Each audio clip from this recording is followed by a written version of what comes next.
What's happening, people? United Central here, back with another video, guys. It's the evening after, and yeah, man, reality has sicked in, man. Reality has sicked in. Man United are out. We are out of the Champions League, barring a miracle if Istanbul beat PSG. But you know what's around the corner, man. We are out of the window. We are out of the Champions League. Embarrassment. Guys, before you join this video, smash the like button, share the video, subscribe to United Central. But yo, Statman, I'm going to come to you second, but because I've heard your kind of thoughts on this yesterday. But I'll start with Moosa, man. What happened last night, man? Dissect it for me, man. Dissect it. Looking at what took place yesterday in terms of the lineup that we had, can you not hear me properly yet? Yeah, I can hear you. Yeah, looking at the lineup that we had yesterday and the game that we had against West Ham, for me, I believe Pogba was a part of Solskjaer's plan, because the guy was talking about it's in the Man United genes, you know, it's in our blood, it's the way we play, we attack. It's in Man United are not going to go there looking for a draw. How do you say that and then play 7 defensive players? How do you say that? It's inexcusable, man. That's what I'm saying. So for me, Pogba had to have been a part of his plans, and the fact that that story came out the day before, he allowed that as a Premiership manager, you know, an elite manager. He allowed that to affect his decision in the game that he was going to play, one of the biggest games of his career, and he pulled him out. And then on top of that, he still played him, and the guy got him a goal. So I just find it.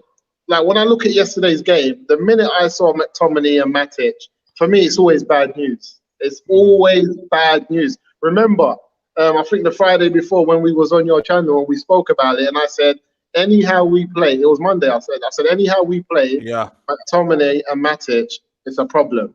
We're going to have problems. And as soon as I saw the lineup and I saw that, it was just problematic from the beginning. They were just putting balls over the top. Like the back five didn't even exist for the first half. I was thinking, why have you got everyone there and it's not even affecting the game of play? You know what I'm trying to say? So looking at the game as a whole, the tactics that we use, the setup, for me, it's inexcusable to go away talking about you're going to play a certain style of football, and then to get there and to play defensive, have 7 defensive players on, you know, have Bruno running around, you know, left back, right back, defensive midfield. Couldn't get a hold of the game, you know. And for me, our best player yesterday was Greenwood. Greenwood tried yesterday, massively. And as a young lad, he done well. And even to get the penalty, he was just on it all the way, all night long. But for me, it's like, even like when he took off Wan-Bissaka, Solskjaer gave up. He gave up on the game. Before we got the goals back and he started to make those substitutes that he made, you can tell he had already given up on the game and he was thinking about City, the next game. So he started to make tactical substitutes to save players for the next game. He had already given up. So by the time we got the 2 goals back, we didn't even have a team on who could really go for it and push it, because he already given up. And so that tells you everything you need to know about our manager. And yeah, that's all I got to say about yesterday's game, man. It's just a mess. I can't believe it. We're in Thursday night football for the next. I don't even want to think about it, man. You know what, man? It's depressing. And someone said to me now that even if we win against them, even if PSG to lose, would be out by head to head. Is that right, Statman? Yeah, it is. Yeah. Wow, man. You know what? Ruined it. Oh my days. We are effed, man. So, super chat here before I come to you, Thingy. Mr. Dan United, always a supporter of this channel. Big up, Mr. Dan United. He goes, big up to all you guys. Real talk on this channel. We have a good squad. We are not using it correctly in my eyes. Poor tactics, poor ideas. And this is what we're going to delve into, man. We have one of the best in the business, Statmanbains, sorry. You get me? And obviously, you, man, are tuned in already. You get me? Smash a like on the video, share the video, subscribe if you are new. But Statman, bro, what's happened, man? Like, tactically, how did we lose this game? I think my audio is messing up. So I think you said what happened yesterday. That's what I'm guessing. Yeah. What happened yesterday is that Ole Gunnar Solskjaer just got it wrong. He played a back 5. He played 2 holding midfielders. That I can understand why he played a back 5. But the two holding midfielders that he chose yesterday were an absolute joke. You don't play Matic and McTominay together, especially against a team like Leipzig, who are very good at pressing. We saw in the first 20 minutes they were higher up against us. And when we have two midfielders that are not press resistant, it was always going to go wrong. Like we saw Donny van der Beek. Donny van der Beek is one of our most press resistant midfielders, and he was on the bench. What's the point of that? And in the first half, like how many times did they get on the right hand side? Like Wan-Bissaka was just getting caught out of position, and Ole Gunnar Solskjaer did nothing about it. Like the first two goals all came down that side. Like Ole Gunnar Solskjaer should be there on the sideline, reading the game, seeing that it's not going right, and changing it. And he didn't do that. We played a back five. We played 3 centre backs against 0 strikers. Where's the common sense in that from Ole? And well, there isn't no common sense. There never is. Read that. He read that so perfectly, and they just overloaded in midfield. Like we saw, and that's why, like I think Ricky put something out saying there's only 2 people in that midfield. It looked even worse just because of that, because the false 9 thing. They just kept coming deep, interchanging and stuff like that. What was he trying to do to combat that, though? What was he trying to do to kind of combat anything in 5 at the back? What was he trying to do with that 7 at the back? Where's that again? The 7 at the back. What was the reason for the 7 at the back? He went for a draw. I think my audio. He went for a Let draw. me jump back out and come back in. Yeah, he went for a draw. For me, he went for a draw. You know what I'm saying? He went for a draw because when you think about it, he said that he was going to attack and it was the attacking way. But when you look at it, he went for a draw 100% because what else was he doing other than, putting a back 5 against, what was he doing? There was no tactics to it. And then on top of that, he had 2 defensive players sitting, McTominay and Matic, who we both know they can't put a through ball in. They can't. They don't connect the defense to the attacking play. So for me, there's no excuse, man. There's no excuse because how do you come in a press conference, talk about the Man United way, talk about attacking football, talk about positive football, talk about how we play as a team, all of that stuff, and then play 2 defensive midfielders and leave Pogba, who played well against West Ham, plays that not even okay, cool. Leave Pogba on the bench, but where's Van der Beek? Where's Van der Beek? Where was he? Like it doesn't add up. And on top of that, cool, you're not going to play Van der Beek, but we know you like Mata. Where was Mata? You know what I mean? Where was just that extra creative? Who gave the killer pass? That Mata gave the killer pass on the weekend. Of course. Why not reward players like that? Like the guys who rewarded people like Foster-Mensah coming on. We're losing the game. We're chasing a game, and he brings on 3 defenders. 3 of his subs are defensive players in Foster-Mensah, Axel, and Brandon Williams. That baffled me. You got a striking Odi Nigalo on the bench. Play the guy. Put him on. Change something. Not bring on defenders.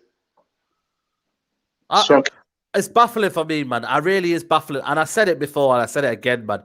The title of the video is Naive Oli again, man. Naivety in every single thing he does. You know what I mean? Man management. When you're going a 1-0 down, he didn't change the system until, I feel like, for me, second half. We went for like a... I mean, and even then, yeah, we had a little bit of a moment where we had a 10-minute spell, and then it went flat for a bit, and then it went again. You know what I mean? We started to attack. You just don't know what you do with all this. There's no patterns of play. And we've been talking about this for the last 2 years, man. Patterns of play and identity. And Ole Gunnar Solskjaer, yeah, after 2 years, is failing to do that. When is this like, for me, where's the stopgap, you know what I mean, for the owners? Where's the stopgap as fans to say, this isn't good enough, man? We are out the Champions League. Mourinho never did this in his whole career. And people said, Mourinho plays boring football. He never did this. You know what I mean? And at least with Mourinho, you knew that your defense was going to be sorted. We played 7 defenders here, and still our defense is absolutely shocking. Wan-Bissaka, I'm going to say it, Maguire, both of them, Lindelof, every single player is bad as each other. And I'm just like... The Wan-Bissaka thing, it has to be tactical. Because we've seen him at Crystal Palace. He's not a bad player, man. Yeah, we've seen him at Crystal Palace, yeah. The guy stood out on the left. He stayed on the right. He played up and down that right wing. He didn't tuck in like this. This has to be a tactical ploy for him to tuck in, to defend Maguire, Lindelof next to him, who's got no pace. Our centre defenders have no pace. And Shaw used to do it on the other side, and we used to get onto Shaw for it. Because our defensive pair, our defenders, they both got no pace. So, No. so our left back and right back have to tuck in to support them if a ball goes over. Then that leaves them, like that leaves them open on the wings, on the wing back. So the balls just keep on going over, and it's not because if it's not tactical, then Wan-Bissaka is lost the plot, and I don't believe that's the case. You know what I'm saying? And if it wasn't tactical, you would bring a player off like that. You would bring him off. If a player was doing that game after game and you didn't ask him to do that, you would just sub him off. You wouldn't even play him. You say, hold on, this guy can't play tactics. We're going to get someone else on who can. So for me, the Wan-Bissaka thing is tactical. And that, again, goes down to Solskjaer. What is this guy doing? The guy gave up yesterday. The guy gave up. He didn't believe we could win it. Once we went 3-0 down, he started making changes for the City game. Then we've gone 3-2 up, and we don't have the players on the pitch who can win the game. Where were they? Because think about it. We needed balls to come in from the left to get more crosses in the ball in the last 10 minutes of the game. Why did he take off Tellez? He took him off. And he bring the Shaw, who's injured. Oh my goodness, man. Because can you imagine us having Tellez on in the last 10 minutes, pinging in them balls? Would have had more of a chance. You know what? Yeah, Statman, man. Like, have you even got the numbers yesterday? Like, how poor we were? I think we created 2 big chances the entire game. Wait, let me just make sure that's correct. Yeah, 2 big chances. Leipzig were there for the taking. They were there. This is a team that's conceded 9 goals in their last 3 games. They were there for the taking because they concede goals. Yeah, they're going to score, but if you play your attacking players, you're going to get at them. That's why at the end of the game, when he had more attacking players on, we started to get at them. But that was too late. You're meant to start like that. Go in hard, score a goal, and scare them at home. Put the pressure on from the front. You know what I'm saying? Mr. Dan United says here, too much focus on the iPad, not enough focus on the pitch in front of you. Why are we not playing our best squad? Pick players on talent, not passion. You know what I mean? And it's right, man, Statman. McTominay offered nothing. That's why he paid. Passion merchant. That's what Oli likes. He likes the runners. But it's Champions League, Statman. Exactly. This is Champions League, man. But The creme de la creme. That's what you expect from a manager that's not good enough. He don't know. The guy doesn't start. McTominay doesn't start for Leeds. He doesn't start for some of these Premiership teams. He don't start. Why is he starting at Old Trafford? Like, I mean, I'm at United. It just doesn't make sense. Like, when I'm watching the game, I'm thinking Oli has proper lost everything that he came in with at the start. He's lost his formation that got him the job, the 4-3-3. The formation got you the job. What are you doing? It got you the job. It got the fans on side. It got us believing. And my thing is, yeah, we're going to lose a couple games, but find a way of play. How do we play? I keep on telling guys, we're not going to get any formation. I mean, any form, because we don't have a formation. You can only get form through formations and having a strong formation. So teams, like the players start playing it with their eyes closed. They play it game in, game out. They don't even need to look. They know that he's running on. This is how we play. Win, lose or draw, City have a formation. Win, lose or draw. It's either they fall on their sword and lose 2-1 because teams set up in a counter-attacking style and then beat them on a break. But you know what City do? City, if you hold them, we're just going to outscore you. This is how we play. We're going to get the job done. And sometimes you're going to lose because it's football. That's how it goes. But this guy has no formation, so we ain't got no form, and it's been like this for 2 years. And now we're worried about Thursday football. That's our reality. What can we do? I'm here at this pop-up. Go on. Just thinking about it. You know what I'm saying? I'm here at this pop-up, this charity drive, and look what I'm doing. I'm just talking about United. Because you know what I mean? The guy, it's crazy. You know what is Statman? 2 years now, while he's been at the job. You know what I mean? More than Mourinho, apparently. This is more than Mourinho. Mourinho didn't have 2 years, did he? He had less than 2 years at the job. I think he had more than 2 years. He had 2 years. He had more than 2 years? 2.5. 2 years, yeah, 2.5. Yeah. Okay, 2.5. Okay, you're making my point better then. Mourinho bought trophies. You know what I mean? In less than a year at the job. Yeah. Carabao Cup, Europa League. Have you seen anything in that 2 years, Statman? To suggest, Oli will take us anywhere. I think Audio's going to get out of here, any of that. After 2 years in the job, does anything say to you that Ole Gunnar Solskjaer is learning the job? He's going to get anything from this job? Because you might as well quit now. If you're not going to get anything from this job, you might as well quit now, mate. As I said, he's not learning on the job.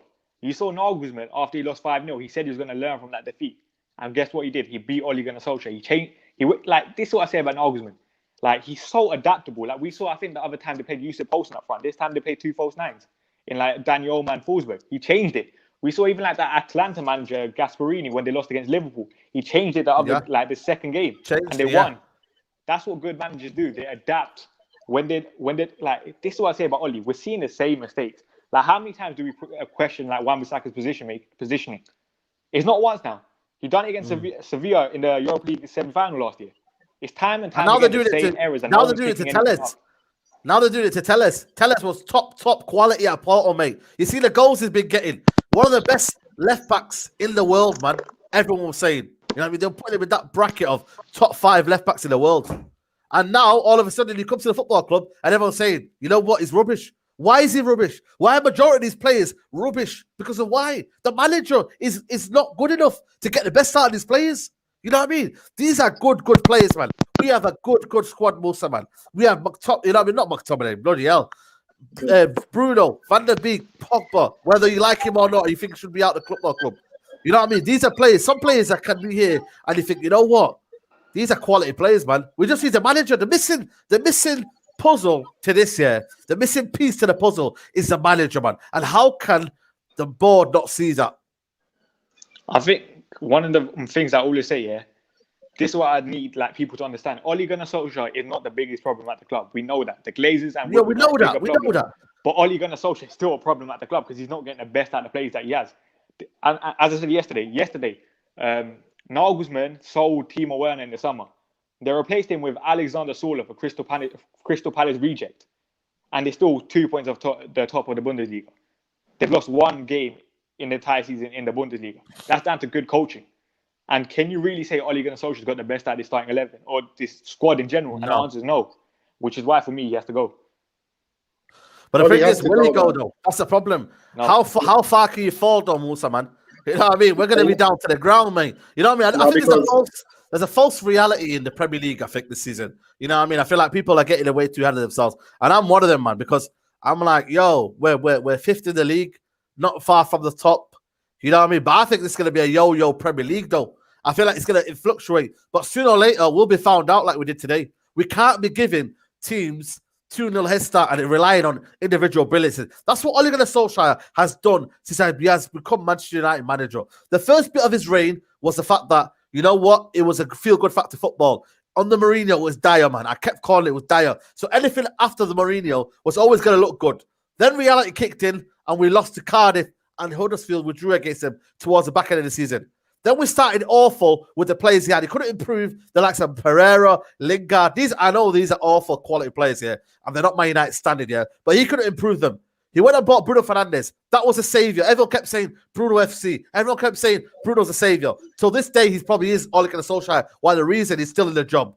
Then we looked awful towards the back end of you know what I mean, to the lockdown. You know what I mean? We couldn't get the mobile. Lockdown came in. That stalled everything. We went again and then we fumbled. Let's be honest, guys. We fumbled over top 4. Again, false reality. This season now, when everyone's on a level playing field, yeah, we've played hit and miss football. 1 week is good, 1 week is bad. And again in the Champions League, it's 1 week. It's almost as if taking 2 steps forward or 1 step forward, and then you're taking 5 steps back, man. Like, how can he sustain that, man? How? For me, he's got to go, man, because I feel like there's a false perception that Man United has tried the old school managers in people like David Moyes, Jose Mourinho, and what's the other guy, the Dutch manager, and Louis van Gaal. So there's this perception that we've tried those type of managers who bought a style of play, won trophies, because Van Gaal won trophies. We have to understand every manager that's come in, except for David Moyes. And this guy that we have now, they've won trophies. Whether they were the big trophies or not, they won trophies, and they had us playing a style of football. But we agreed as a fan base that the style of football that they were playing was not the Man United way. So this is the first time we've gone away from the old school managers. There's a bracket of them. There's Ancelotti, them type of managers, and they're kind of coming out of the game, but they're still about. Then there's a new breed of manager. But for some reason, they keep on putting Ollie in this new breed of manager. But he's never been in that breed. Where? Because he's not getting a top 4 job in any of the top major European leagues. So he's not in that. He was a supply teacher. He came in until we got a proper teacher in. But the teacher never came because somehow he gave a couple good lessons. And then the board said, yeah, you know what? You can carry on teaching for the rest of the year. And guess what? You can teach next year as well. But he's not fit for the job. He's not made for the job. The reality is this new brand of manager, there's a couple of them. Poch is in that group. These are the type of new managers who they haven't won anything, but they're on the way. You know what I'm saying? That they're playing attractive football. They know how to get the best out of academy players, young players, players that don't cost a lot of money. Where did Poch find Song? Where did he find him? Where did he find players like that? Like I'm keep on telling people the money that we're laughing at and saying it's not enough for Ollie, spending 135 million on 2 defensive players, Wan-Bissaka and Harry Maguire. Give that to Poch as a whole window transfer market, and he's bringing you in Van der Beek for 40 million. He's bringing you in Ziyech from the same club again for another 40 million, and that's 80 million. There are quality players around for the 40 million bracket. But do you think like Ole Gunnar Solskjaer has all the same those signings though? Because like even like looking at Louis van Gaal, remember when Louis van Gaal said he had a list and he never got like the top 5 targets in his list? So do you think like Pochettino is still going to get like the same backing kind But I think Poch's signings that he wants are not expensive. So the reason that I believe Van Gaal and Ollie don't get their signings because they're Sancho at 120 million, they're Grealish at 80 million. I think if Ollie's signings were Ziyech and Van der Beek and he had a style of football, we would have Ziyech right now on the right wing at Old Trafford at Man United, and he'll be putting in the balls that he's putting in at Chelsea. We would have him. We would have had Upamecano for 50 million. Absolutely, we would have had them. See the way I look at it is like whenever we like Alphonso Davies was apparently linked with us, like we scouted him. Leon Goretzka, we could have got him on a free. For me, it's kind of like we're always linked with these players, but I don't know who had the final say in these signings. That's where I'm like, even if Pochettino may want these players, I still don't trust the board, the Glazers, or whoever's in charge of transfers to get them for him. I think Man United are happy to make £50 million signings all day, every day. I think they're happy to make £45 million signings. I think where they struggle is if they're bringing in a player for over 80, 90 million and he doesn't have a market employer like a Pogba, like one of these players who can make money for the club, because they're all about business. Do you know what I mean? I think they're all about business. But I think if Man United do have a manager who knows about Manchester in terms of he knows about players, we have a good scouting system because we got some good players in the academy that we've brought in. We've got some good players. Why would you want to throw them with this Ole Gunnar Solskjaer, this manager? You wouldn't.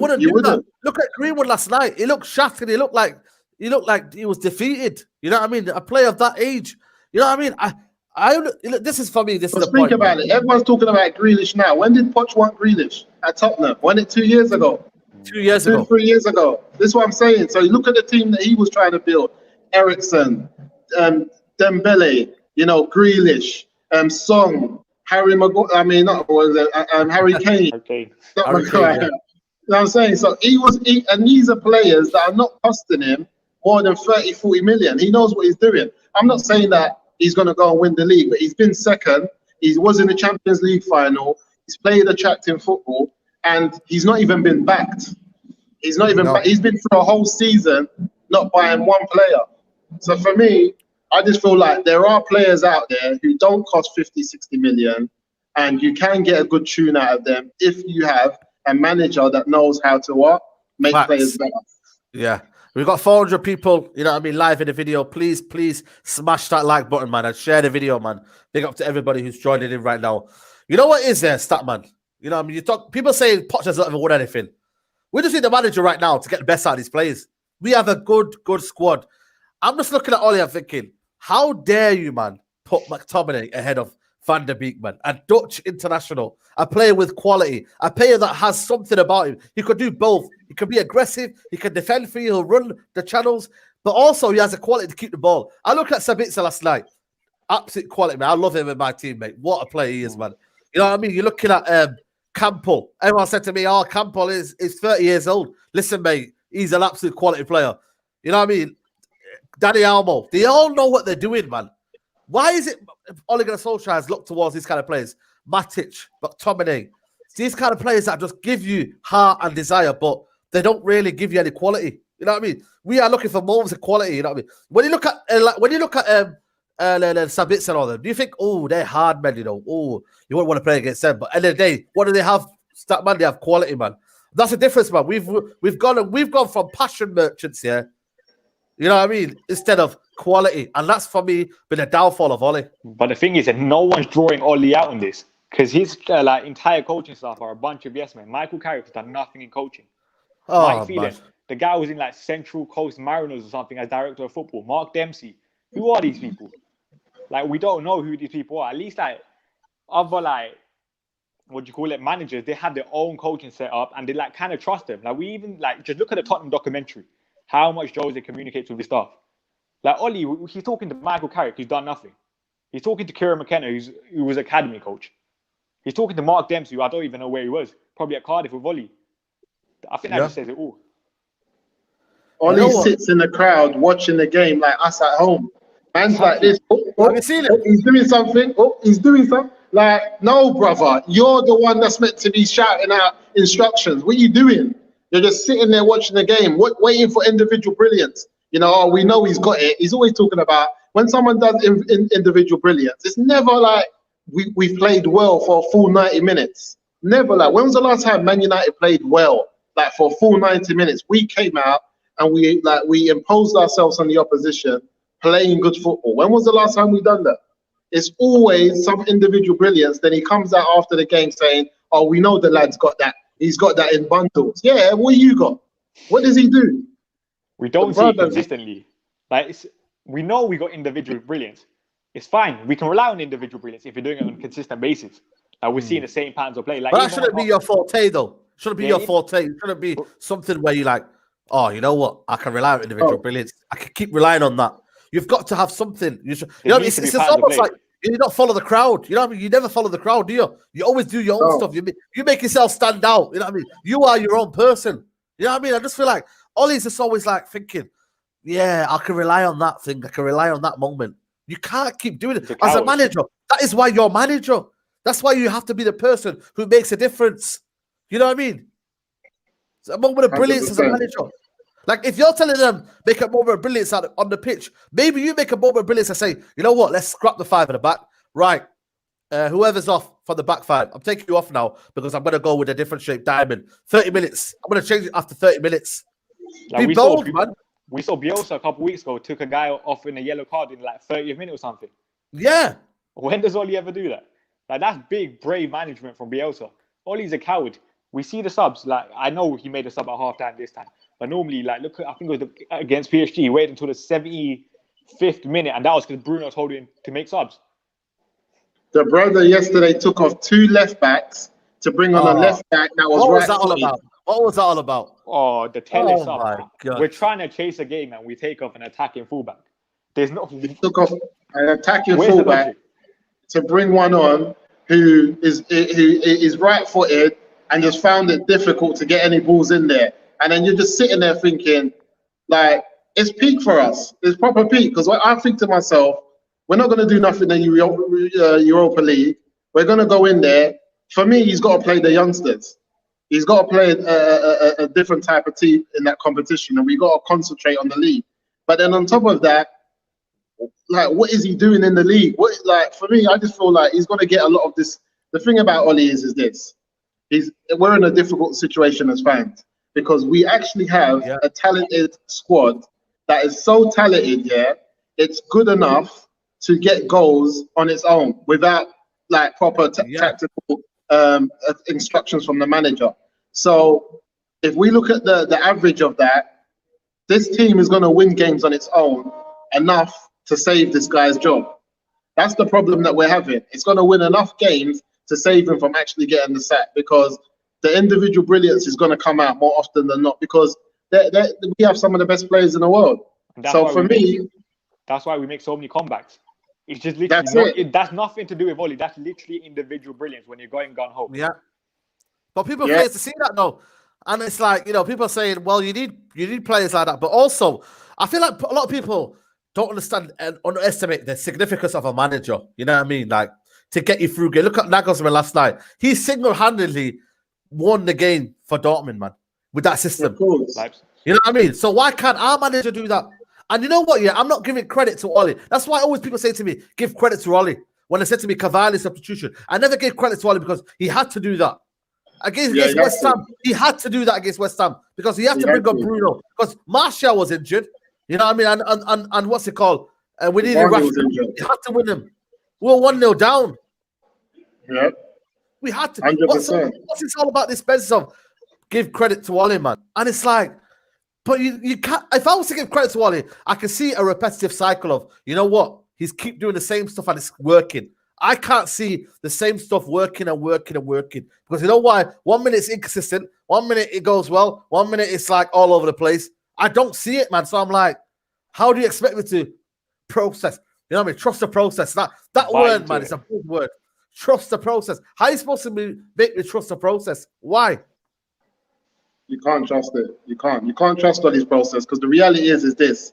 Players can save a manager in difficult situations. A manager can turn up for a cup final. He's tried a system to try to win that final. It hasn't worked. The players have come up and they've saved the manager. That happens, but that happens based on a relationship that a manager's had with a squad where he set them up tactically throughout the whole year, and those tactics that they've had throughout the whole year has won them 80-90% of their games, whatever. It's done them justice. So sometimes when you come short, yeah, the players can step up and save you. But with Ole's the other way round. He rarely, sorry about that. Yeah, that's an ambulance. Hopefully everyone's all right. But he rarely, steps in with tactical ploys to save the game. He rarely does it because a lot of people say, when we win, it's the players. When we lose, it's Ole. No, when we lose, it's Ole. When we win, it's the players. Yeah, that's fact because the reality is the players, when it comes to Ole, they don't have no instructions. I don't believe they have strong. I'm not saying that Ole's not a manager, but I think the instructions that he's given them is not at the elite level. It's not to unlock, those elite teams and take us to the next stage. It's only good enough, to be where we are in terms of we're only winning so many games. Do you know what I mean? And when we look at the squad that we got, sometimes we think to ourselves, what are we doing with two holding? Like, why does a team like Man United need to have two holding midfielders to protect their centre backs? Why? It's because he signed. What is the process, guys? Was it good enough? What's the process? There is no process. Bruno Fernandes says, trust the process. It's trusting the process being out the Champions League for the first time in 5 years. It's trusting the process, not having a stable team. It's trusting the process, not knowing what style of play it is. What is trust the process, man? Like, what are these buzzwords, man? Like, I keep hearing these trust the process, back the manager, time will come. You know what I mean? Like, how can you say that, man? When you have a business and in the first couple of months, you see it's just dwindling and it's not making anything. What do? You change your plan, don't you? We don't have a process, man. We don't. We're finished, man. Yeah, of course you have to. We don't have one because when I look at teams like Bayern Munich, where are these big, massive money signings that they're making? Where are they? Where are the big? Brixton. What's happening in Brixton, man? Brixton. Shout out to Brixton. I think it might have been. Is it normal day in Brixton? Yeah. Harry Maguire was there more than the entire team that Bayern won the Champions League final with. This is what I'm trying to say. These clubs are not making, and this is why again we come back to stop being negative. That's another one, another buzzword. Stop being negative. That's their best ones. It's like what we got to be positive about. We're looking at a team. We're thinking like we bantered Liverpool, we bantered all these Arsenals going 15 years, haven't won the Premiership, and we're going to go 10 years without winning the league. Yeah, and that's the reality. We're going on to 10 years. But the problem that we're finding here, we're not having a process to get us out of this program, this problem that we're having. Someone said the ambulance is on the way to pick up Ollie's tactics. They said too much, man, too much. They gave the heart attack to every Man United fan, man. You know the ones there, bro. It's too much. Shout out to the London fans, man. Shout out to the London fans. Because I look at teams, that's gone through their patches, like Juventus, that went through their bad patch. They rebuilt, they changed their structure, They changed the type of players that they were bringing in. They brought in players that were at the end of their career but still had something to offer, and they can build young players who can learn from these type of players. Man United, we don't. Like, just until the other day, our leading line was Martial, who was 24 years old. He just turned 25. He was our #1 striker. Then we got behind him, we got who? Rashford. Rashford's what, 23 years old. Then behind that, we got Greenwood's 19 years old. That's who's meant to go and win us the league. 24-year-olds. Like, that's who's meant to go and win. I don't see other teams going in like that. They have the Lewandowskis around to show these man that's coming on underneath them. They have these big name players. So when we go and get Cavani, and it's again, we have this fan base of, no, we don't need him. We don't. So who do, like, I get that he's just meant to come off the bench and fill in. But Man United need more experienced players that's been there, done that, because we don't have a coach that's been there, done it. Who do we have in that Man United squad that's been there, done it, except for Paul Pogba? And that's someone that no one's rating at the minute. So we take Paul Pogba out, we take one Matter out. They're the only two who's really won trophies. One Matter's at the end of his career, Matic and Pogba. But like, Matic is not someone we look at as a starter, nor is one Matter. And Pogba was our main guy, but the fan base is kind of 50-50 with him. But these are the only guys that's really been there, done that. But we need more players. For me, as a Man United fan, I think we need to start attracting more of those players, like the one who's Chelsea got again, Thiago. You know, players that can come. Yeah, he might be able to show Maguire something. Say, Maguire, listen, you got it all wrong, fella. You know what I'm saying? Like, calm down. This is not like, we need players who's been there, done that can kind of bring a level of calmness. Because Bruno, for all that he's got, what's Bruno won? What has he won? You know what? Yeah. Coming to Man United, telling players, run around here, do this, do that. There's players. But will he stay for longer though? Will he stay for longer now? Everything's like falling apart. He came here to say we're going to win trophies. He came here knowing that United were in the big time, the project of, you know, this is a, Ed Woodward calls it a project. He says, you know, as much as we've been inconsistent, you can see the path we're going on. What path is it, man, Statman? What path are we going on? We're not winning anything under this manager. So why is Woodward thinking we're going on a path? Because you know why? As I always say, when we first got Ole Gunnar Solskjaer, this was my biggest concern. The guy's a Glazer puppet. He didn't get back in the summer. He didn't get back in the summer, in my opinion. Did he call them out? No, he can't call them out, because what's he want to call them out? At least Jose is kind of like, he had the trophies where it's like, you're not backing me. Look what I've done. I can win you these trophies if you back me. If Ole Gunnar Solskjaer is kind of like, you back me, I'm still going to do nothing. Like, you don't back me, I'm still going to do nothing. That's basically Ole Gunnar Solskjaer for you. He's a clueless manager. Like, he's just happy to be there. Sorry? He's just happy to be here, 100%. Ollie's just happy to be here. He's just happy to be sitting in the dugout. He can't even believe he's there. Till today, he can't believe he's there. You know, some managers believe that, you know, when you've earned the right to be somewhere, you walk in with a level of confidence, because you know you've earned it. You look at Poch, and I keep on going back to him, because that's the strongest manager that we've been linked to. But he's done it in Spain. You know what I'm saying? He came to Southampton and done what he had to do to show that he could take on a job like Tottenham. Then he went to Tottenham and he took them to places that they didn't expect. So him walking into Man United, as far as he's concerned, I earned to be here. This is my right. You haven't given me this job. I earned the job. Ollie's been given a position that he hasn't earned. So for that reason, he's just happy to be there. Everyone to Ollie's world class at Man United. Oh yeah, he's world class. Yeah, this brother, he's brilliant. Is this, is that? No, he's not, Ollie. McTominay and all these man, they're standard. They're not going to make it in half of the teams in the Premiership. There's a load of players that they're just not good enough. And to be honest with you, I got a lot of time for Maguire, and I think that with someone like Jose, Maguire might be a different defender. We might see a different type of Maguire, because he's still got a lot to learn. Maguire needs to learn as a defender and would work well under a defensive coach. But what we have at Man United and what he's doing, he doesn't fit in. The brother's given us a lot of problems in the back, and it's causing us to have to play two defensive midfielders. But guess what? Top managers do that earn the right to be there. They make a decision. They make a decision. We as fans might not agree with it. We might start saying, why is he dropping Maguire? It doesn't make sense. But when we start winning, we start to believe in the process. We start to see that he knows what he's doing. So we might disagree. We might say, Ollie, you know what? Don't play Martial, play Rashford. But you know what? Big managers make decisions and they play well and they win. Some decisions you're going to make as a manager, us as a fan base, we might not accept. Like, look at Tottenham. A lot of them are not happy that Dele Alli or Winks and these men are not playing, but they're sitting on top of the league. So now they're believing in the process. They're believing in what Mourinho's bringing to them.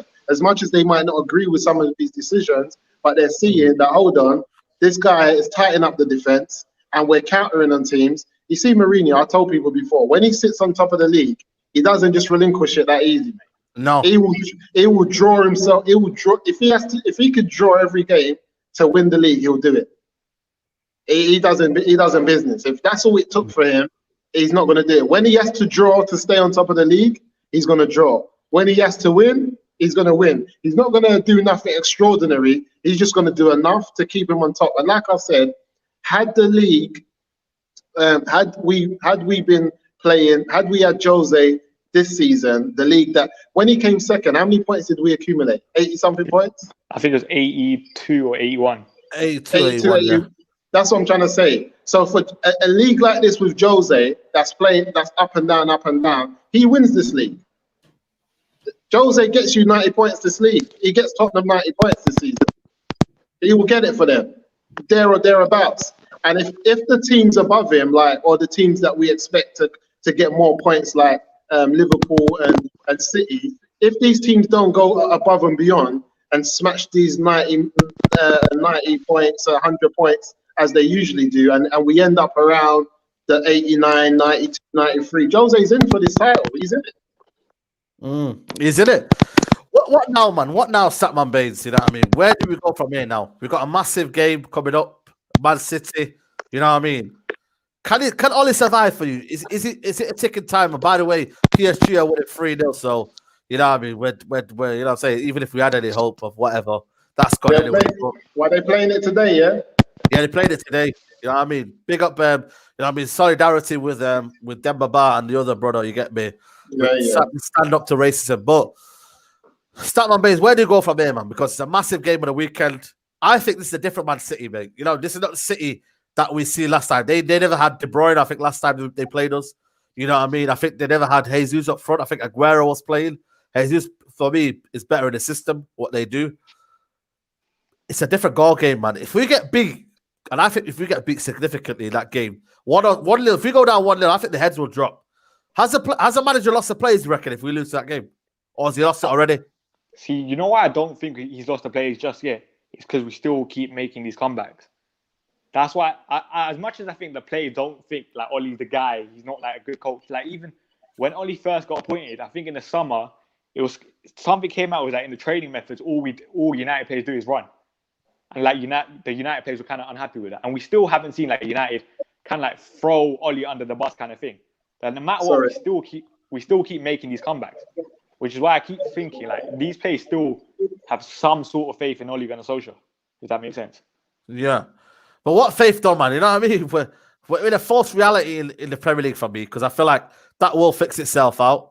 Yeah. And I feel like when you have the game in hand. Yeah, but I know, listen, I understand that. But when you have the consistency that we have right now, like we haven't got something to play for now. Thursday nights football will play a massive part in the mentality of this squad. And listen to me, I just know Ole Gunnar Solskjaer will play some of these players in Europe. I know that he will play Bruno in games like this because he has to play them games. Because then we'll see it more clearly how deficient Ole Gunnar Solskjaer is. If he was to play Lingard in the hole, and then we play like a weaker squad, I reckon it'll be even worse for Ole, because then it will be like, if we lose to a team like FC Krasnodar or something like that, you know what I mean? Like, it'll be, bro, it's true, man. If we lose to a team like that, it'll be making it even worse. Whenever Ole Gunnar Solskjaer makes changes, we struggle. This is why I keep saying how important the system is. Jurgen Klopp, remember that game that he played against Everton? I think he was in the FA Cup last year. He made 11 changes or something. Curtis Jones and all these lot were playing. Everton had their first team. But what? It didn't change, though. The system didn't change. Because of the system, all these like younger players or whatever, like the fringe players came in and still did their thing. They still like, as much as the quality wasn't as good as like someone like Trent, Robertson, like as the first team, they still kind of played the exact same football. And that goes down to coaching. Like we're going to see another 11 players. We could see another 11 players playing the Europa League. The style of play is going to be completely different. You know what I mean? Europa League, man. Moosa, man. How on earth does the players pick up from him? I think there's be a mental shift this for me, man. You know what I To mean? me, I think this is the beginning of the end for Oli. I think the players don't want to be in the Europa League. I don't think they want to be in the Europa League at all. And I just feel like also if Oli did plan to play Pogba and he allowed the news story that came out the day before to change his team, I think there's going to be a lot of players. I think how the Pogba saga plays on moving forward. Does Oli play him? Don't he play him? Do the players think? Because sometimes I see Bruno running around like yesterday, and I see him look to the bench sometimes like, what do you want me to do here? Like, why don't I have Pogba here with me? Why don't I have Van der Beek here with me? Where's Mata? Like, what do you want me to do, Oli? Like, you're putting me on the pitch.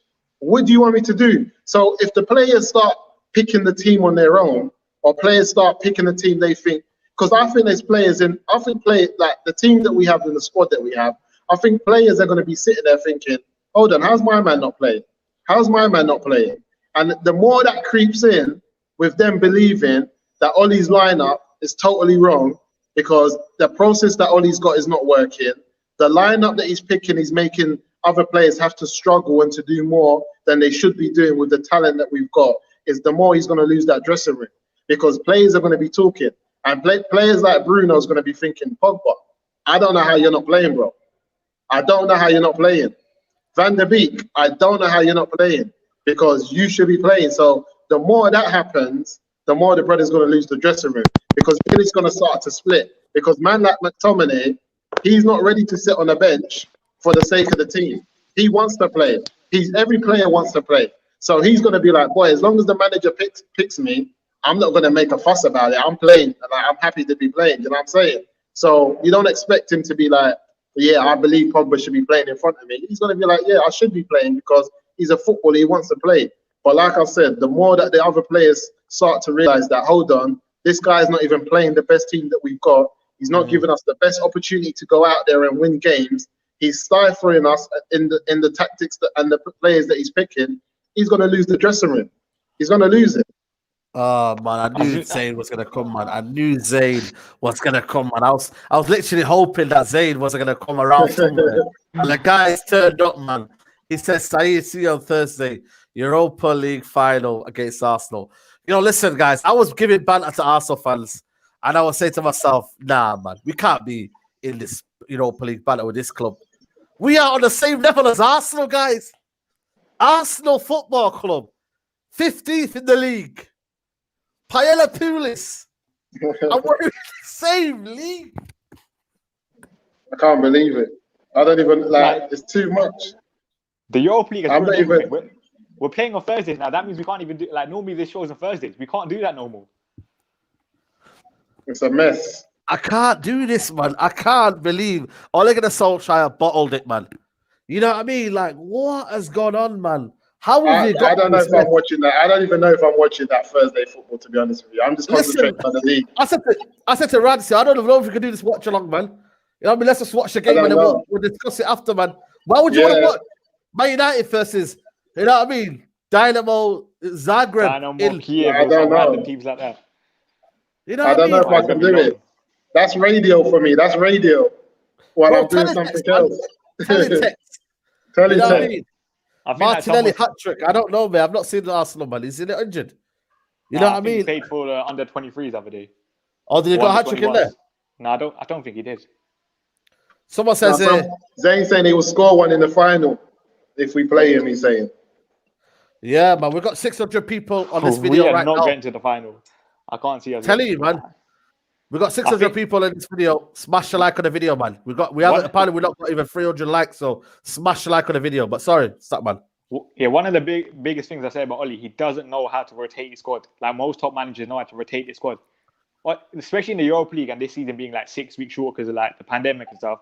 This is going to be tough for Oli and the coaching staff. Thursday, Sunday games, like consistently, is going to be hard. That's why I just can't see us going. You know why? You know why, Statman? Because teams will have 1 week off and we'll be playing 2 games in a week. It's a traveling as well. You got to travel far places. I went to Bruges, mate. I went to all the way to, you know what I mean, Club Bruges. You know what I mean? Like, you know what I mean? What would I say? Blind alleys. Someone said that they only watching Europa League if Madrid's in there.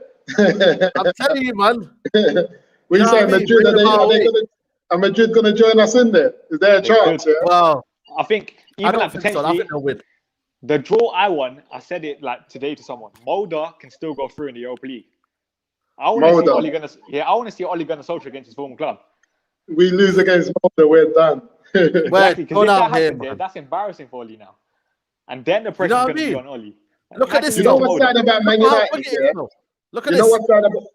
Go on, you know what's sad Inter, about? Ajax, Shakhtar, Atalanta can all drop into the Europa League. It ain't easy. Yeah, that's what's sad about Man United. You know when big teams drop into the Europa League, you drop in there like, yeah, we're gonna muscle it. We drop in there, still no, we can't even win that. And we're going to have. You know what, Zem? I'm going to confirm tonight. Yeah, 600 people live. Harry Beckenbauer is cancelled for the what's it called, foreseeable future. You know what I mean? There's no more comments on Harry Beckenbauer. Right, you have to cancel him. You know what I mean? I'm not going to cancel him totally because I think manager might come in and change him. But for now, no more Harry Beckenbauer. Do not associate with me right now. You see where Maguire, you know what it is?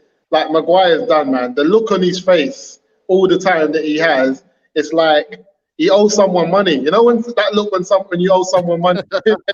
It's like he owes someone money and that person's about to turn up for it and he ain't got the money. He's always like, yeah, he owes us £80 million, my friend. Bro. I'm saying, he's always got that look like he owes someone money. He's like, oh yeah, we need to do better in defending. We need to do better on set pieces. He tells us what we already know, brother. What are you doing on training? And my thing with Harry Maguire is this: the problem we have with players like Harry and all of that. It's on Ole to say, you know what, I got it wrong.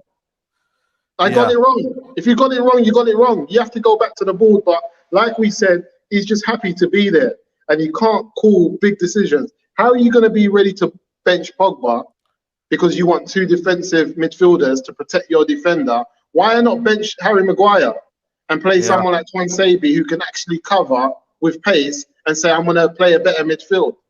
Like, that makes more sense for me. Look at this point here. Counterpoint makes a comment here. He says, side interesting fact, since Fergie retired, you have won 2 more games than Arsenal in the Champions League. We played in December 2016. Wow. And we've got Zayn here. He says, and also Pogba, he's disrespecting United, the biggest club in the world. But that's a different matter, man. You know what I mean? We're not really going to discuss that because I feel like we should be focusing on the result, man. Nothing more than about Pogba. You know what I mean? He nearly won a game yesterday, mate. You know what I mean? There's crazy stats out there that flat out Ole Gunnar Solskjaer. One of them is that since January last year when we bought Bruno, I believe we picked up the most points in the Premier League. So that tells you we would be on top. These type of statistics, they flatter Ole, because what I believe these stats show is that the level of individual brilliance that we have with a proper manager, we could really be challenging. Because if you have a team here who's collected the most points basically in the whole year from December last year till we're going to reach December this year, we've collected the most points in the league with a manager like Ole. What do we do with someone better than that? What do we do? Do you know what I'm trying to say? And that's what I think it highlights. It doesn't highlight how good he is as a manager. It just highlights the quality that we have. And sometimes due to the poor tactics, we're just on our players. You know what I mean? Yeah, someone says here, Saeed, I want to wait till May to get Poch. That is what will happen.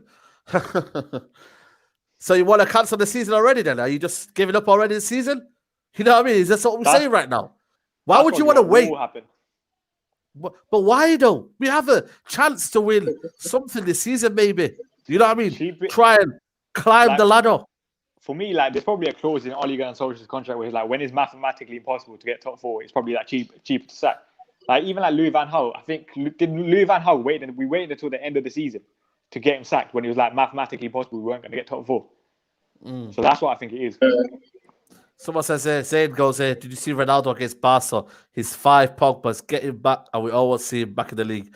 I understand what you mean, Zayn, but this football club doesn't need a player like Ronaldo back, man. It doesn't. It needs a proper structure. It needs a proper system. 100%. Imagine you playing through Ronaldo all the time. What are you going to do then? But what Ronaldo will bring is leadership. We got a bunch of bottle jobs in that team. Can you not build Like- leadership in the squad though, with the right mentality from the manager? Can you not build that? You're going to The build ethos? leadership from a guy called Ole Gunnar Solskjaer, who's a bench player for most of his career. How are you going to do We that? can't. The problem is with players like Ronaldo, why it just doesn't work, because we just don't have we can't facilitate for someone like Ronaldo, because we're not like Bayern Munich or Juventus who have this model that allows players of that caliber and that age to come in and contribute to a team that's actually growing and moving in a certain direction. We don't have that. That's why someone like Tottenham, who's now created this model with Look at Jose, Mourinho. they Look at brought in Mourinho. flipping. What did Mourinho Wow. say? He says Man United are now the favourites to win the Europa League. Teams that come from the Champions are always strong. Teams that don't normally belong at Europe. But he's trying to. You know what he's doing now? He's mocking. mocking us. Mind He's game. mocking us now. That is Mind game. Mourinho mind games, mate. Wow. Like, Wow. We saw the other week. He said Harry Kane was a doubt for the game. He was never a doubt for the Arsenal game. He was always going to play. Like this guy, like this season, like, as much as I hate to say, Jose could do a madness. He's still got 5 years. He's a leader and a captain. Listen, Zayn, man, I'm not falling for that nostalgia, man. Actually, I'm not, man. With Ronaldo, it's Are you kinda falling like, for it, Statman? No. Do you want Ronaldo back? Of course, I want Ronaldo back. He's a brilliant player. Like, he's one of the best players in the world. But what I would say about Ronaldo is that nothing's going to change. You know why? Ronaldo, like, technically, I wouldn't say he's the greatest. He's not like Messi, where it's like the ball to feet, come deep, collect the ball. Ronaldo's a service man. We don't create enough chances for Martial or Cavani. There you go, then. What makes us think we're going to create enough chances for Ronaldo? Like, if I'm Ronaldo, we needed a man like Partey. We needed a man like Partey. And this is, again, another thing that I'm going to say. When Fred comes back, people better allow it, because we've just missed him in both games. We just miss him, Fred. So all of this Fred, there's Fred that allow it. Fred has to start. We miss Fred. It's shown. We don't have players like him. So all of this Fred this, Fred nah, they just got to allow it. The reality is, for me, Fred and someone else, Fred and Pogba, Bruno, we're just in a crazy place. Can the players go on, sorry. Probably right now, Fred is probably arguably our most important midfielder. Like for me, like Fred, long term is probably not the guy, but right now I just think he's so important to us. Wow, look at him. Man United are a top level team. The squad was very, very tough. PSG, Man United, Leipzig, very tough. We all knew it wasn't going to be easy for one of them, and that's a top level. So what is he trying to say? We're not top level then? No, but the reality is we know where we lost that group. We didn't lose it yesterday, losing to Leipzig or PSG, Istanbul, because they were big games. We lost it when we lost to Istanbul. That's when we lost that group, because everyone else has taken their points that they needed. Everyone took their feeder points from Istanbul. PSG's took them. Leipzig took them. Oh, here comes Man United. Take 3 points. You know what I'm saying? So you know what, everyone took the points that they needed to. You know what? Yeah, we've got super chat. We've got a couple of super chats here. Eddie Macombo, he goes, Ole has given Jose enough ammunition to make these cheeky little comments for weeks. For that, I cannot forgive him. Ole out. And Zayn says here, we are going to get Allegri. We are going to get Allegri. Poch goes real, and you stuck with PE teacher. Right. All I'm saying, Jose beat us 6-1. He can do whatever he wants. He's top of the league. He has the right to talk right now. How is Arsenal bantering us? How are Arsenal bantering us? No, you can't take Arsenal serious. Them man have the relegation battle. You can't take relegation battle too serious. What is going on, man? You know what it is here, guys? Here, is the mentality of these players going to drop now? You know Justin, in Champions League, we're not accepting banters. What was that saying? Do you think? Are you fearful for the players now? Forget the manager for 1 second. The players now, are they going to be thinking, "Wow, what we got to play for this season?" Now I know they got Carabao Cup, FA Cup still to play, but Champions League is where these players feel like they're known. You know what I mean? They can be known. You know what I mean? Where they belong, man. You know what I mean? These kind of some of the players will have when you look at players and they say to themselves, they always say Champions League. You know what I mean? I love playing the Champions League, the biggest stage of them all. They never ever think about FA Cup, Carabao Cup. I know maybe Rashford and Greenwood might say that because they're born and bred, but do you think that the players now are thinking, "Wow, man, psychologically they might be shocked, man, after this"? You know, we might see a derby where they are just like gone. Everyone's head's gone. The disappointment might be too much for these guys. I don't know, man. I just don't know. But like I said, for me, I feel like the only way I think what could make Ole lose the team if he carries on, handicapping certain players by picking the wrong team to go out. If players like Bruno keep on looking to the touchline thinking, why don't I have a Pogba or Van der Beek next to me to actually support me? I can't do everything. That's why he's running back in certain positions to get the ball, pick it up, and then hit it forward, and he's not even there to collect it. He's trying to do everything. So it's one thing when you don't have those players, but when you have them players in abundance and they're actually quality players sitting on the bench, you start to question yourself, what's our manager doing? Why have we got two defensive midfielders that can't get the ball from defense and pass up so we can actually, go on an attack? You know what I mean? Like yesterday with Bruno, yeah, we're gonna keep seeing that Pogba and stuff. Yeah, 100%. We're even like we blame Pogba for being inconsistent all these years. Pogba, I think the game I always go back to a couple years ago when we played PSG, when we lost in the first leg, he got man-marked by Marquinhos that entire game. Bruno yesterday was getting man-marked at times by Leipzig. That's going to continue happening. And then we're going to see when the creativity is not spread, when there's no system, we're going to continue to struggle. And Bruno's going to get frustrated eventually as well. What you say, bro? Good to meet you, man. What you say, bro? What do you make of all this, man? Bro, listen, I see for me with Bruno, when you see the frustration, when Pogba came first, you see when Pogba used to try and run back, be on our 6-yard line, ping an 80-yard ball, try and make it box to box. That's what Bruno's starting to look like, running himself ragged. So you see all of these misplaced passes where he's smacking it 60 yards and there's no one on the wing because we've got no width on the right-hand side. This is what Pogba used to say as well. How can you be a world-class player when you have no maker runs off you? When you've got Van der Beek playing with Bruno, or you've got Pogba playing with Bruno, he can drop off as a 6 and ping a 40-yard ball and hope that it sticks up top and then someone can play it off to Pogba or Van der Beek. When you've got McTominay and Matic doing this constantly, sideways passing, there's no ball progression. In the first 45, we played with 9 men. McTominay and Matic did not touch the ball at all. Flipping it. We had no control in that bit's vital. You're playing a 5, so your wing backs can push forward and have width. Your 2 CDMs have to be on it. But we had no cover. We were falling into a back 7 and still getting done out wide on the right hand side. I don't get it, bro, honestly. I can see the frustrations with Bruno, like you said, you look into the touchline, exactly what Pogba used to do. That game the other night when we were down against, we're going to come back 3-2 against West Ham. West Ham or whoever, when Pogba come on. When Pogba started first half and he was getting slated. Fred starts that game alongside him and plays progressive forward passes. He doesn't have a bad game, in my opinion. Yeah. This is always what makes our midfielders, our talented midfielders, look good. The person playing next to him in the CDM role is not a progressive midfielder by nature. McTominay is sideways, back as a first choice. If he's under severe pressure, he'll go forward. Same with Matic. But their idea is safe and easy. If we had Partey or someone like that, who can actually pass the ball with pace and purpose, it would be a different proposition. This is what I've been telling people from the beginning. Fred makes McTominay look good. He only looks good when he's with Fred. And it's the same. Fred makes Matic look good. Like, he keeps on making these players look good. So then people start saying, yeah, McTominay, we got to blame. No, Fred, he cleans up a lot. Cleans up, moves the ball forward, cleans up. And then he allows them to have a bit more space. And then when they do 1 or 2 nice passes in a game, everyone starts saying, yeah, they're playing well, they're not. But when you look at it, as soon as you pull Fred out and you leave them together, what do we get? Like he said yesterday, they were getting bypassed. What was the worth of them being there in the first half? Exactly. Yeah, there was no point. So what you found really was Bruno in midfield on his own, because you found McTominay and Matic ended up going into the defense. So we had a back 7, and the ball, and we were still getting beat to the ball where Wan-Bissaka was. So it's a mess. We can't play like that, man. You can't.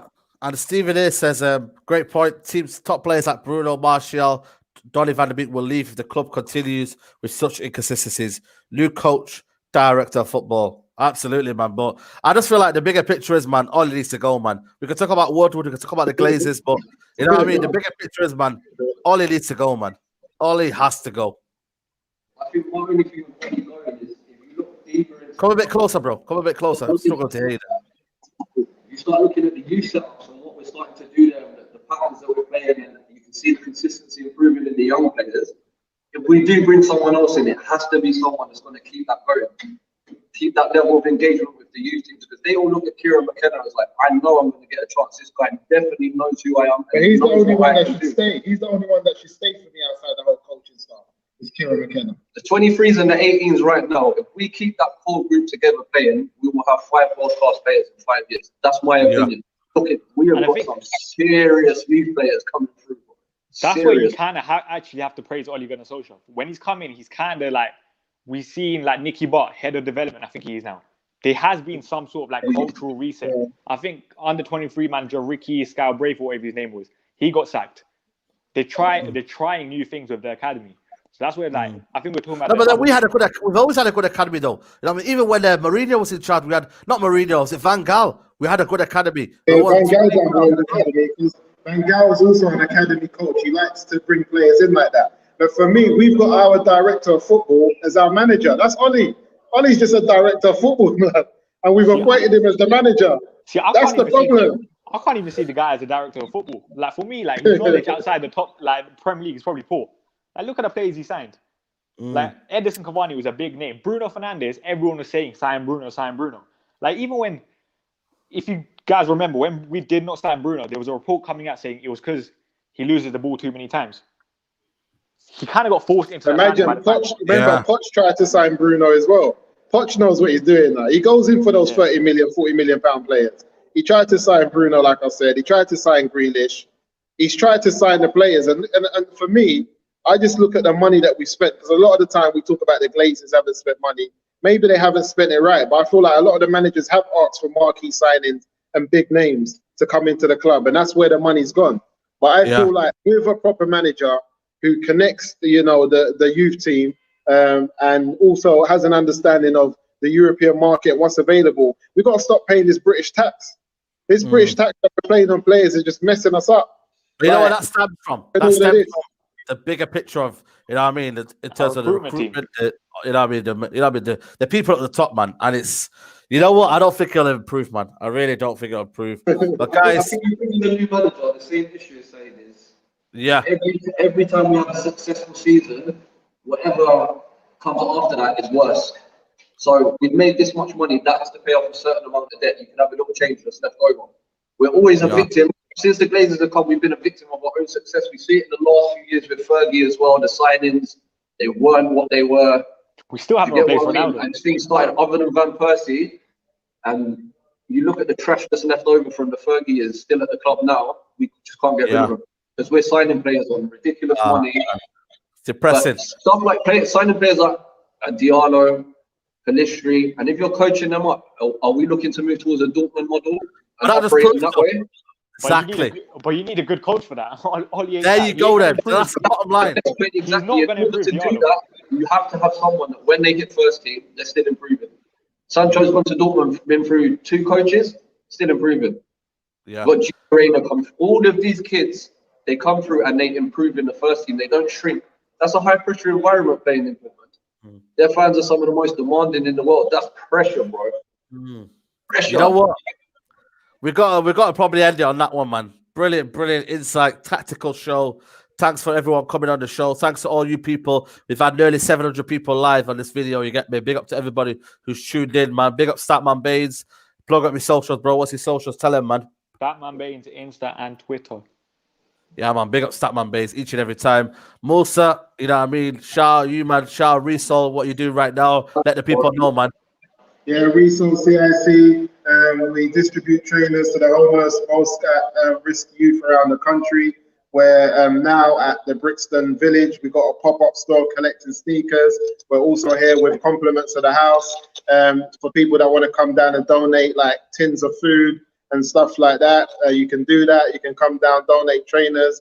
We're on Brixton. Check out our Instagram. That's at Resol CIC. And yeah, the information is there. You can come down. We're going to be here till 8 o'clock, 4 days a week.